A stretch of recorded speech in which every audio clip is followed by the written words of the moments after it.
Армысыздар, құрметті көрермен. 15 наурыз жайлау күніне арналған ақпараттық бейне сағатымызды бастауға рұқсат етіңіздер. Айнала табиғатпен біте қайнасып өмір сүру көшпелі қазақ дүниетанымының бір бөлігін құраған. Жалпы 15 наурыз жаңару немесе жайлау күні. Сол себепті ұлық мерекеде жаратылысты аялау мақсатында табиғат аясында бір күн өткізу маңызды. Бұл өскелең ұрпақтың экологиялық, зияткерлік санасын дамытуға септігін тигізеді және денсаулығын жақсартады. Қала, елді мекен аумағын көркейту, көгалдандыру үшін жалпы халықтық сенбіліктер өткізіледі.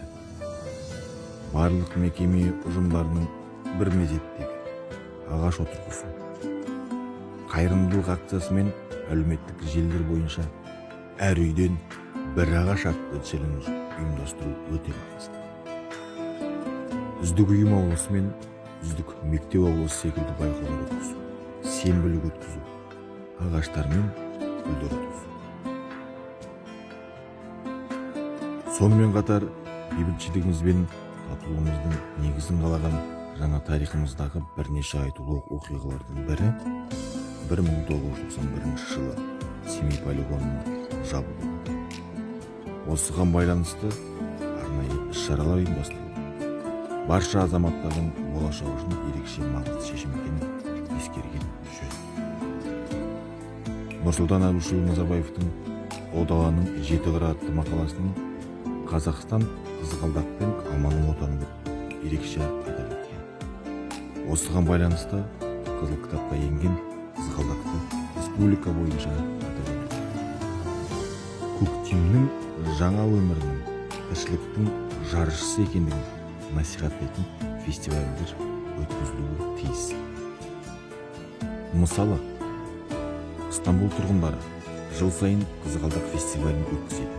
Фестивальде көшелер, саябақтар, бақшалар мен алаңдар түрлі түсті гүлді келіп кейін. Көз тартар қызғалдақтар, жанды концерттер, адамдар, спорттық іс-шаралар, фестивальдар бұл тойдың ажарын одан да аша түседі.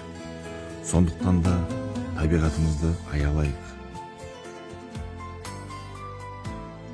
Осымен біздің 15 наурыз жаңару немесе жайлау күніне арналған ақпараттық бейне сағатымызды аяқтауға рұқсат етіңіздер. Аман, сау болыңыздар.